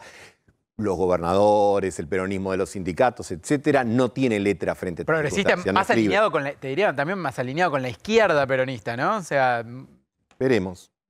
A ver un segundo, llegó a París Martín Guzmán, el ministro de Economía. Ya está reunido con Emmanuel Moulin, que es el presidente del Club de París, está en la Secretaría de Finanzas de Francia, en el Ministerio de Finanzas de Francia, allí está reunido. Las conversaciones apuntan a tratar de renegociar, Maxi, estos 2.000 millones de dólares que quedan de deuda pendiente todavía con el Club de París. Se había conseguido una prórroga de este vencimiento hasta el 31 de marzo. Argentina le pagó al Club de París el 25 de febrero casi 190 millones de dólares de una cuota que vencía a fines de febrero. Y entonces el ministro ahora quiere ver si puede destrabar las negociaciones porque, claro, al lado de los 45.000 millones de dólares de los que hablamos con el fondo, 2.000 millones de dólares no parece nada. Pero en el marco de este ajuste generalizado que el gobierno necesita hacer, y de paso el ministro se fue unos días a París lejos de las críticas y de estas internas de las que estamos hablando. Gustavo, gracias. Como siempre, un gusto. Ya vamos a ir con Flor Halfon con todo el tema de las novedades de Ucrania, pero quería escucharlo a Diego Esteves, que es economista y que vive en Madrid, para que nos cuente qué está pasando en términos económicos con el shock de precios de la energía y de los alimentos en España y en el resto Europa. Diego, muy amable por atendernos. Muchas gracias. No, por favor. ¿Qué tal? ¿Cómo estás, Maxi? ¿Bien? Bien, bien. Bueno, contame, porque parece un escenario. Nosotros acá obviamente estamos, imagínate, 53% de inflación, el shock externo acelerando esto todavía más, en medio, bueno, del acuerdo con el fondo, el descalabro de las variables macro. Pero contame el escenario de que se está viviendo, que me parece que es inédito en la economía europea y en particular ahí en Madrid. Sí, yo te diría que en la tarde de Europa de hoy ya prácticamente está anocheciendo. Estamos aquí en España en una situación francamente caótica. Recién las asociaciones de suministro de alimentos, las patronales, sacaron un comunicado diciendo que a esta velocidad o a este ritmo el sistema alimentario español colapsa. Yo te diría que estamos en la peor crisis desde la época de la guerra civil. Estamos hablando de finales de los años 30. Todo desencadenado básicamente por la suba de los precios de la energía, el petróleo, empezando por el petróleo, la energía eléctrica y luego el gas. Todo eso se ha trasladado a todos los costos del sector de la cadena de producción española. Lo mismo está sucediendo en el resto de Europa, pero con una diferencia, que los demás países supieron encarar esto con bastante rapidez y procedieron a bajar el componente positivo, empezaron a bajar impuestos. En el caso de España, como el gobierno viene muy desequilibrado en sus cuentas fiscales desde la época de la pandemia y la verdad que no ha gestionado bien el tema de la energía, yo te diría que es reacio a bajar el componente impositivo. Dijo que recién lo va a bajar a finales de mes, pero ya otros países han tomado la punta, como por ejemplo, te doy casos concretos, Italia, Irlanda, Suecia y demás, todos han procedido a eliminar los impuestos a los combustibles mientras ocurra esta emergencia. Y en otros países como Suecia o como Irlanda, encima de eso te dan el equivalente a 150 euros para asumir los costos de la calefacción en este invierno que todavía bastante se prolonga. Dicho esto, aparte de fotos que, bueno, se pueden ver las góndolas totalmente vacías, creo que la cámara ahí lo vos nos enviaste unas fotos de algunas góndolas. Esto no es acá, sino es en Madrid. Sí, esto es ahora al mediodía. Va ahora al mediodía, hace un rato va. Es decir, hay una disparada de precios de alimentos y desabastecimiento en algunos sectores en particular. Mirá, el tema de desabastecimiento es bastante general.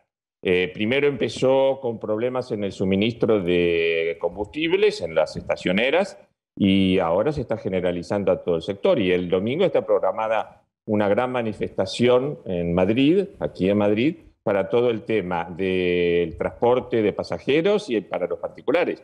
Calculá que el fin de semana pasado fue de los transportistas y hubo 500.000 personas, 500.000, sí, digamos, entre vehículos y personas. Y el gobierno está como que no sabe gestionar una situación así, digamos. Nosotros los argentinos sabemos cómo manejarnos, cómo pillar una situación de estas circunstancias, pero para los españoles, imagínate, hace 40 años que están conviviendo con el euro, con una inflación cercana a cero, y ahora estamos con una tasa de 2 dígitos. Calculá que los alimentos han estado creciendo a razón del 10% mensual, y ni hablar de lo que son los costes del gas, que han subido en 800%, o en otros casos la gasolina un 500%. Y hoy, por ejemplo, me llegó a mi WhatsApp, digamos, mirá qué interesante, los estacioneros procedieron con su clientela a organizar grupos de WhatsApp donde te dicen dónde podés cargar combustible más barato y durante cuánto tiempo, horas o días, porque esto puede suceder que un estacionero tenga combustible para un par de días y luego se queda sin suministro. Y hoy casualmente recibí, de quien yo soy cliente, me dijo, apúrate a llenar el tanque de gasóleo porque en las próximas 48 horas nos quedamos sin ¿Cuánto te subió la boleta de luz y de gas en los últimos meses? Mira, la factura promedio antes de esta crisis estaba por una familia de 4 miembros, matrimonio y 2 hijos, alrededor de 100, 120 euros. Ahora está llegando a entre 300, 400 o 500 euros, depende. En mi caso, por ejemplo, me llegó con 370 euros. Claro. Pero hay otras familias que dependen cómo haga uso de la energía, porque aquí el sistema está desregulado y vos podés usar o con consumir, mejor dicho, energía eléctrica en las horas valle, cuando es más barato, que generalmente es de madrugada, o en las horas pico. Pero hay actividades que las horas pico, por ejemplo, de ahora en adelante hasta las 12 de la noche estamos en una hora pico y es inevitable que uses la luz, Claro. la computadora y demás, pero no se te ocurre usar, por ejemplo, el lavavajilla ni el lavarropa, los dos productos que más consumen electricidad, y eso hay que usarlo de madrugada, lo tenés que dejar programado o que alguien se levante para lavar la ropa con el lavarropa o la lavavajilla. Diego, lo que es una... Diego, lo que estamos eso viendo en las góndolas, ¿no? Vos decías remarcaciones muy fuertes de alimentos y desabastecimientos ahí en Madrid. Esto tiene que ver básicamente con Ucrania y Rusia, proveedores de granos, fundamentalmente Ucrania, para Europa. Sí, tiene dos fuentes este problema, o mejor dicho, este problema. El primero es el hecho de que Ucrania es indudablemente el granero de Europa, Sí. produce cereales de todo tipo y sobre todo insumos muy importantes para el campo aquí en España. Los piensos, por ejemplo, que es el alimento balanceado, no te olvides que aquí la ganadería extensiva es muy importante. También eso te genera leche y, por supuesto, el otro punto muy débil es el aumento del petróleo que genera En el transporte. un aumento del gas, claro, en el transporte y yo te diría en prácticamente toda la cadena. Toda la cadena. Es increíble lo mal que se ha gestionado este asunto, por lo menos aquí en España. Por ejemplo, Draghi, el primer ministro italiano, de entrada nomás atajó esto con un subsidio al precio de los combustibles. Pero para que te des una idea, Maxi, nosotros tuvimos hará 6 días, el kilowatt hora estaba en 1.000 euros en la hora pico. 1.000 euros. Claro. Es una locura. Entonces los camioneros ahora imagínate que para llenar el depósito de carburante de un coche común, de una familia tipo, gastás el equivalente a 35.000 pesos argentinos. ¿Ok? Está claro la suma, 35.000 pesos. Un tanque de nafta. Un tanque de nafta, de un auto, de un turismo, de 4 Sí. puertas, etc. Calcula lo que se necesita llenar el combustible de un camión. Entonces, Italia, Francia, Suecia, Alemania le están ofreciendo a los camioneros 25, 35 céntimos de euros por litro, y acá España les está ofreciendo 5. Entonces, con eso no funciona ningún nivel de actividad económica. Claro. Fíjate, tenemos la flota pesquera en toda la zona de Galicia y Asturias totalmente parada. Ayer casualmente fueron los camiones de residuos a sacar de las cámaras toda la pesca de los últimos días porque se pudrió y eso hay que tirarlo a la basura. Los tamberos están tirando leche en los sumideros. O sea, me parecen imágenes orwellianas. Terrible. Orwellianas, pero además, ¿sabés qué ocurre, Maxi? Que me hace acordar mucho a la Argentina, es decir, son cosas que uno ha visto. Te hago una última respecto al nivel de actividad, ¿no? Porque claramente el mundo venía ya con un nivel de inflación elevado, lo que hablamos siempre, digamos, la emisión y la expansión fiscal de la pandemia, y estaba a punto de recoger el barrilete, ¿no? De alguna manera la Reserva Federal ya empezó con la suba de la tasa de interés, pero claro, esas recetas macro no aplican cuando tenés un shock de oferta como tenés ahora, que se te aceleran los precios, eso hace caer todavía más el poder adquisitivo de los salarios, enfría el consumo, vas a un proceso recesivo y obviamente subir la tasa de interés, que es para enfriar el consumo en el corto y la inversión en el sector inmobiliario en el mediano y el largo, no es muy efectivo. Esto es como si hubiera un impuesto extraordinario sobre el consumo de todos, digamos, ¿no? Sobre el consumo de la familia. Entonces, absolutamente. Vos decís, bueno, algunos gobiernos están bajando impuestos para tratar de darle más ingreso disponible a la gente. A las familias, sí. Claro, a las familias. Pero bueno, claro, vos ves la única salida en este contexto, o bajar impuestos o dar un subsidio directo a algunos sectores para compensar el shock.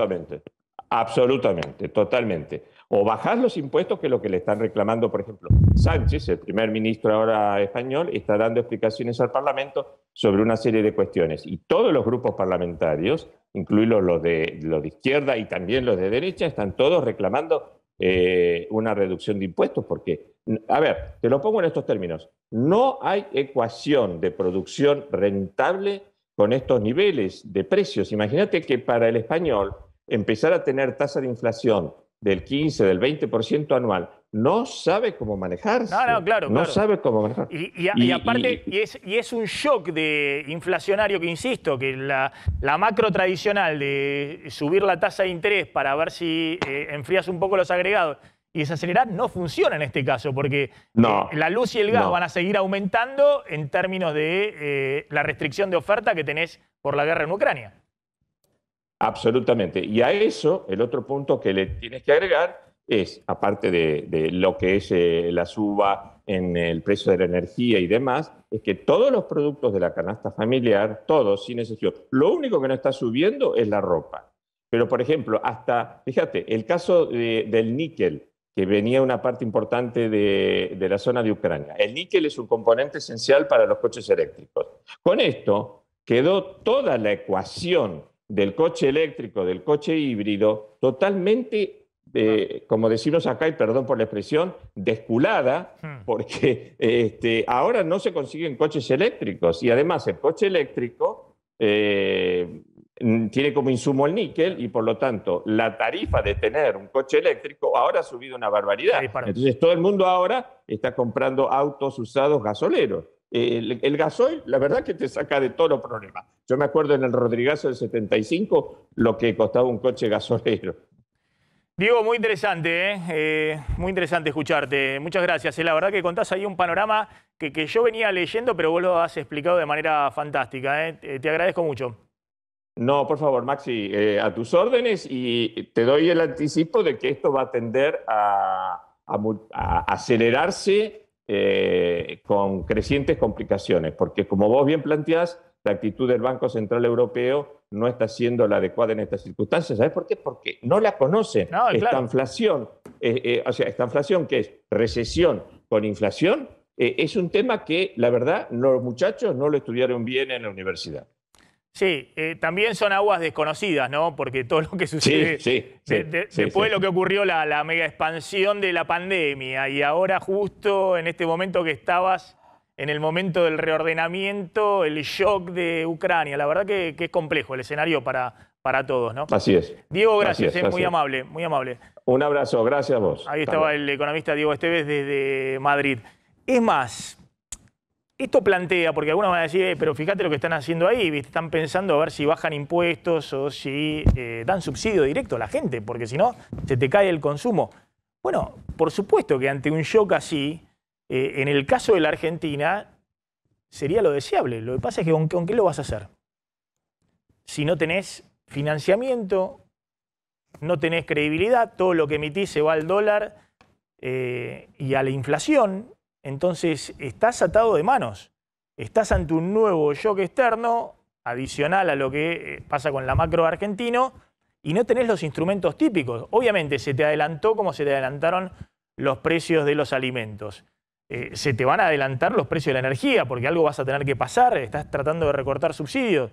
Bueno, lo lógico sería tratar de compensar en este momento, pero no tenés instrumento. Es decir, el Estado, ¿cuál es el instrumento? ¿Emitir?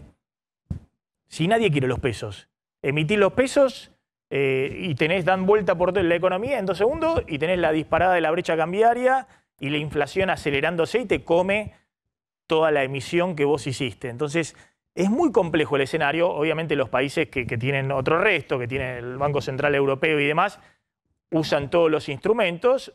Para ellos también es difícil. Para la Argentina es nuevamente un shock en un contexto muy, muy complejo, donde así como Estados Unidos estaba tratando de reordenar la expansión fiscal y monetaria de ahora en más, y ha empezado a hacerlo en un momento donde la economía por sí sola se empieza a enfriar, y esa debería ser también la forma en que se enfríen los precios, pero no se enfrían los precios porque viene el shock de oferta de los precios de la energía y el alimento. La Argentina iba en camino a tratar de ordenar mínimamente la economía, las variables macro, para no tener un shock cambiario e inflacionario adicional, es decir, para que no se vaya todo a cualquier lado. En medio de todo eso ocurre lo que está ocurriendo con los precios de los alimentos y la energía en el mundo, y la verdad que el gobierno está en una encrucijada, está en una situación muy difícil. Ahora, si a eso le suma la interna del oficialismo, ya el escenario es dantesco. Digamos, ¿qué están discutiendo? ¿Qué es lo que están discutiendo en el oficialismo? Si después de 2 años no se pusieron de acuerdo y cuando cierran el acuerdo con el FMI dicen, no, este no era lo que habíamos discutido. 2 años tuvieron. Pónganse de acuerdo rápido porque si no, la hora es difícil. Flor Halfon, bueno, a ver, actualizame un poquito qué está pasando con Ucrania y sobre todo Zelensky, el presidente ucraniano, hablando con el Papa. Claro, el Papa Francisco llamó al presidente ruso, es la segunda vez que hablan en lo que va de esta invasión rusa a Ucrania. Zelensky contó en Twitter, es todo lo que sabemos de esa conversación, que le explicó la situación al Papa, le explicó las demandas que tiene, subrayó esta necesidad de que el propio Papa o la Santa Sede sea una mediación en este conflicto. Es obviamente un llamado que se leyó como un apoyo del Papa a Zelensky. Perdón, esta foto es de archivo, ¿no? Sí, fue una conversación telefónica. Claro. Zelensky lo invitó a Ucrania, igual para que pudiera ver efectivamente esa foto. Por ahora no parece ser un plan de la Santa Sede. Y por otro lado, Zelensky habló por videollamada ante el Parlamento italiano. Sigue recorriendo parlamentos, lo veníamos contando ya. Pidió más sanciones a Rusia, contó su charla con el Papa Francisco, dijo que la guerra es la puerta de Putin para entrar a Europa y fue aplaudido de pie, otra vez en un Parlamento europeo aplaudido de pie. Tenemos algunas imágenes de ese momento que fue, bueno, es la especialidad de Zelensky en este momento, poder dar alguna comunicación vía redes en algún video o en alguna videollamada, transmitir su desesperación y lograr que el que está escuchando se conmueva. El gobierno ucraniano, en paralelo, está diciendo que hay un plan de la élite rusa para asesinar o derrocar a Putin. Un poco de ruido interno parece querer generar Ucrania en Rusia. Dice que, según sus organismos de inteligencia, hay una conspiración para directamente, dice, envenenar a Putin y que sea reemplazado por un sucesor que sería Alexander Bortnikov, es ex KGB, hoy está a cargo del Servicio de Seguridad ruso. Y yo me imagino a Putin diciendo, no, de ninguna manera, están diciendo cualquier cosa, pero mirando a su alrededor como con alguna desconfianza o haciendo sus averiguaciones. Se supone que la intención de este sector es sacar a Putin y obviamente volver a acercarse a Occidente, ese es el plan. Pero además los servicios secretos de Ucrania dicen que Moscú lleva unas semanas mandando además grupos militares para intentar asesinar a Volodymyr Zelensky. Ese también es el miedo que tiene el presidente de Ucrania, que como veníamos diciendo, va rotando en lugares, o por lo menos no tenemos claridad de dónde está todo el tiempo, justamente por su seguridad. Vos sabés que hace una semana Putin dio un discurso que a muchos sorprendió, hablando a los empresarios rusos, muy enojados, ¿se acuerdan? Sí. Que decía que él les había dado todo el apoyo y que ahora algunos se iban como ratas, digamos, en un tono muy enojado. Sí, porque siente que ese universo está jugando en su contra y no sabe hasta dónde. Y en el medio de esto aparece Bielorrusia, que está apoyando a Rusia como una aliada quizá mayor de lo que estuvo sucediendo hasta ahora. E incluso hay versiones desde Occidente de que Bielorrusia podría atacar Ucrania o ser un lugar a donde Rusia podría colocar ahí sus armas nucleares. En realidad esto lo publica el diario The Guardian diciendo que esto lo dice una autoridad de la OTAN, no detalla quién es, y esta persona dice no es que van a ir a llevar las armas nucleares inmediatamente, pero Bielorrusia existe como una posibilidad para que eso suceda. Vamos a ir a la tanda, cuando volvamos, Flor, vamos a hablar un poquito del tema de los empleados públicos y su nivel de instrucción.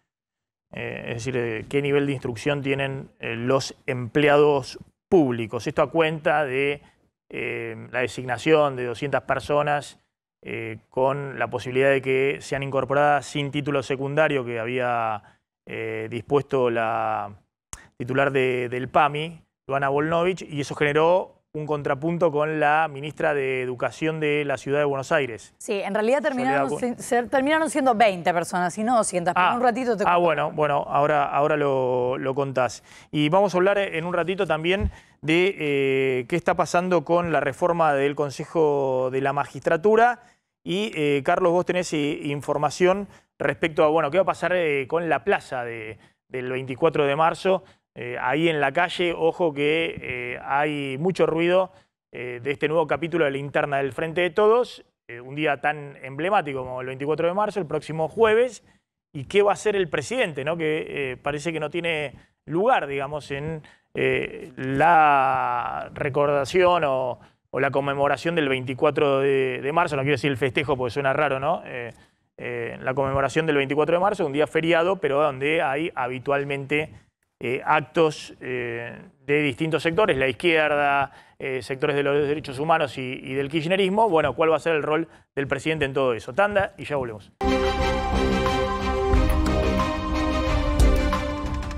Bueno, a ver, completamos lo de Ucrania. Ahí está Taras Yafarov, que hemos hablado con él en varias oportunidades. Gracias, Taras, por atendernos. Como siempre, vos estás, recordame la ciudad, cerca de la frontera con Polonia. Has podido ir hasta ahí con tu mujer y tu pequeño bebé. ¿Cómo estás en este momento? Hola, muchas gracias por la invitación. Estamos en la ciudad de Stryj. Es una ciudad pequeña a unos 600 kilómetros de la capital, cerca de la ciudad de Lviv, cerca de la frontera con Polonia y los Montes Cárpatos. Estamos bastante bien, no obstante, los últimos días se ha aumentado la cantidad de alarmas, se ha aumentado la actividad aérea, los bombardeos, los intentos de ataques de los objetos de infraestructura civil y militar situados cerca. Entonces ahora ya estamos planteando la evacuación de mi esposa y el bebé. He logrado evacuar también mi madre de la capital. Y bueno, con sentimientos bastante pesados estamos con toda esta situación. De todas formas, yo me quedo aquí dispuesto a luchar y a hacer cualquier cosa posible para proteger mi país, proteger a la gente y ayudar a los que yo pueda. ¿Cuál es la expectativa que tienen en este momento? Donde ahí veía hay como una especie de impas, ¿no? Como hace 7, 10 días. Obviamente hay noticias terribles como el bombardeo el otro día del centro comercial en Kiev. Hace una semana esa escena dramática en Mariupol con el bombardeo de la maternidad. Pero como que se ha detenido un poco el avance del ejército ruso. ¿Qué es lo que se espera ahí? ¿Se espera alguna solución o alguna salida diplomática? Según nuestra experiencia del conflicto con los rusos en el año 2015, sabemos que ellos están dispuestos a cualquier digamos, charlas solo después de que avanzan y tengan alguna cosa como algún derrote del ejército ucraniano. Última vez esto ha sido un gran derrote del ejército en la región de Donbass. Entonces, según dicen los analistas, esta vez ellos han elegido la táctica de asediar las ciudades como Chernihiv en el norte, como Mariupol en el sur, no dando acceso ni para que allí traigan alimentos. Entonces, dicen que están asediando estos sitios, los están constantemente bombardeando, con el intento de escalar. Perdón, Taras, ahí se perdió un poquito el zoom, ¿no? A ver si se perdió. A ver si podemos recuperarlo. ¿Lo podemos recuperar? Bueno, ahora vemos si podemos recuperarlo. Ayer hablábamos con esta maestra que nos decía que en toda esta situación ella prefería quedarse en el lugar en el que vive, que no quería moverse de ahí, y ahora nos encontramos con una historia que empiezan algunas evacuaciones que hasta ahora no querían. A ver, Taras, discúlpame, perdona, completar, era muy interesante lo que decías. Entonces, ahora Rusia está asediando las ciudades y esa estrategia, ¿dónde termina? Esta estrategia termina donde tenemos una ciudad arruinada, como por ejemplo la ciudad de Alepo en Siria. Ya hemos visto cómo ellos actúan arruinando, devastando, obliterando ciudades. Entonces esta es su estrategia para demostrar a los suyos que han matado presupuestamente a algunos nazistas, como que no pueden tomar las ciudades, están demasiado protegidas las ciudades para lo desorganizado que son sus ejércitos y lo insuficiente que es el acceso aéreo que tienen, combatiendo también con nuestros sistemas de defensa aérea. Entonces lo que ellos intentan ahora es obliterar las ciudades con artillería para demostrar que la ciudad está obliterada y que ellos supuestamente han matado a los nazistas imaginarios que ellos piensan que estarán ahí. Taras, gracias, muy amable como siempre y bueno, espero que sigan bien tanto vos como tu familia. Muy amable por atendernos. Flor, por favor. Muchas gracias. Gracias. Por favor, completá lo que decíamos de la polémica respecto a la instrucción de los empleados públicos. A partir de una nota publicada en el diario Clarín, trascendió una información de que PAMI había contratado unas 200 personas que no tenían el secundario completo. Ya desmintió la titular de PAMI, Luana Volnovich, esa información. Dijo que para entrar a PAMI se requiere secundario completo, no hay demasiada vuelta. Lo que hicieron fue regularizar a monotributistas que tenía el PAMI desde 2006, o sea, de distintas gestiones, y que habían quedado unos 20 que no tenían el secundario completo y que les dijeron, bueno, les damos un año para que lo completen y recién ahí los hacemos planta permanente de PAMI. Pero quiero meterme en un tema que es derivación de este otro y es lo que pasó cuando la ministra de Educación porteña, Soledad Acuña, opinó sobre este tema, porque dijo la ministra que el Estado termina siendo el único lugar donde consiguen trabajo las personas que no estudiaron y con ironía le ofreció a Volnovich los programas porteños para terminar la escuela, para ofrecérselos a estos supuestos empleados nuevos que no tenían el secundario completo. Pero resulta que el INDEC dice lo contrario de lo que señala la ministra. El nivel educativo en el sector público es mucho más elevado que en el sector privado. Casi la mitad del empleo público, 47,5%, tiene universitario completo, ni siquiera estamos hablando de secundario. En el ámbito privado, 18,6%, o sea, de casi 50 a casi 20 es la diferencia de universitario completo, un dato que surge de la encuesta permanente de hogares del INDEC y tiene que ver también con que gran parte de las dependencias del Estado piden secundario completo y eso en los trabajos un poco más informales en el ámbito privado es más difícil. Y después la ministra da el ejemplo de Santa Cruz, Chubut, Santiago del Estero, argumentando que ahí pueden conseguir trabajo quienes no estudian, pero también las cifras del INDEC señalan sobre esto lo contrario. Conoceremos algunos detalles más cuando se haga el próximo censo el 18 de mayo. Sí, eso en la Administración Pública Nacional no hay duda y además tiene que ver con que en el sector privado tenés por lo menos 4 millones, 5 millones de empleados informales, cuentapropistas y demás, con en muchos casos muy baja formación e instrucción. Pero sí, claramente la generalización de la ministra no es correcta. Claro, son cosas que se instalan, está bueno aclarar. Sí, sí, y además tiene que ver, yo he visto también en muchos comentarios de gente que ha optado por hacer carrera en el sector público, no los políticos, digamos, los que están, sino que son de la línea del sector público, obviamente en Cancillería, en el Ministerio de Economía, en distintas áreas de la Administración Pública Nacional, en las Fuerzas Armadas también, y que son muy formados.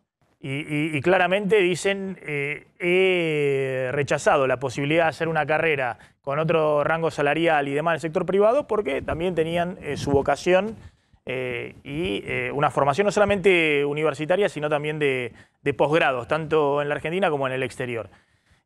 Cerramos con el 24 y el Chino Navarro, sí. Bien, 24 de marzo, fecha emblemática para el kirchnerismo, para todos los argentinos, pero es una bandera de la que se apropió bastante el kirchnerismo. Y gran pregunta, si van a marchar juntos, si van a mostrarse juntos los simpatizantes del kirchnerismo con Alberto Fernández. ¿Qué es lo que está previsto hasta hoy, hasta este momento, Maxi? Que la Cámpora, con Máximo Kirchner a la cabeza, salga con una marcha desde la ESMA, en la Avenida Libertador, vayan caminando hasta la Plaza de Mayo. Esto el 24 de marzo, que es feriado, el jueves. La gran pregunta es si Alberto se sumará a esta movida. Algunos dicen que no están dadas las condiciones para mostrarse juntos, y otros, quizá con un hilo de esperanza, creen que puede ser una oportunidad para tratar de limar algunas asperezas. ¿Querías agregar algo del tema? Sí, justamente porque en Casa Rosada hay poca expectativa de que el presidente pueda participar del acto del 24, porque, como bien decía Carlitos, es más bien una cosa que aparece como tomada por el kirchnerismo, ¿no? Y que históricamente el kirchnerismo ha hecho como propia, y además en este caso muy impulsada por los dirigentes de la Cámpora. De todos modos, están tendiendo puentes desde el albertismo para tratar de acercar posiciones, no tanto con la esperanza de que se produzca un acercamiento de aquí al jueves, pero sí para limar asperezas, como decía Carlitos, y en ese sentido es que Fernando El Chino Navarro, que es uno de los albertistas más cercanos al presidente, hizo algunas declaraciones diciendo que, bueno, que si bien él entiende que hay sectores muy albertistas y otros muy cristinistas que no propician el encuentro, él y un grupo de dirigentes están trabajando. Creo que tenemos el audio para escucharlo. ¿Cómo estás viviendo este momento de tensión y de no comunicación entre Alberto y Cristina? Con un poquito de vergüenza ajena. Porque me parece que si los políticos entre nosotros no somos capaces de dialogar, ¿qué le podemos pedir a nuestro pueblo? Totalmente. Y además, ¿cómo se puede gobernar con peleas internas? En todo caso, porque me están pidiendo el corte, por eso lo levanté. Discúlpame, Cande. Por favor. Pero mañana vas a completar quiénes son los que le dicen al presidente rompe con Cristina y quienes plantean tender puentes. Totalmente. Mañana te lo contamos todo. Vamos a la tanda, ya volvemos.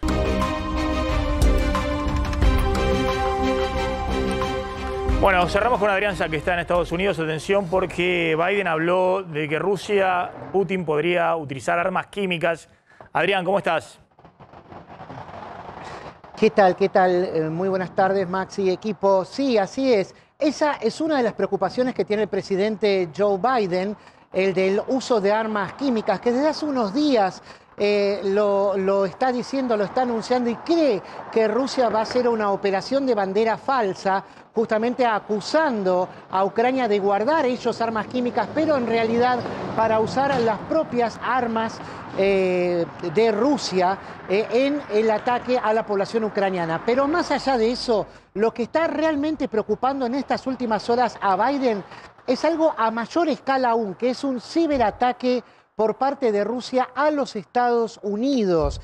De hecho, ayer había hecho un primer anuncio, hoy hizo un anuncio oficial, hizo una convocatoria a todas las empresas privadas de los Estados Unidos para que refuercen su seguridad informática, dados que tienen datos, ellos tienen indicios, algo más que una sospecha, de que Rusia estaría por empezar un ataque cibernético a escala masiva contra los Estados Unidos, que podría derivar, por ejemplo, a la suspensión de servicios básicos como la electricidad o el gas. Recordemos que hackers rusos el año pasado anularon por cerca de 2 semanas el principal oleoducto de los Estados Unidos, el oleoducto Colonial, y también produjeron la disrupción en una fábrica procesadora, una planta procesadora de carne y también de agua en Florida, cerca de Tampa. Entonces, teniendo en cuenta estos antecedentes y a sabiendas de que ahora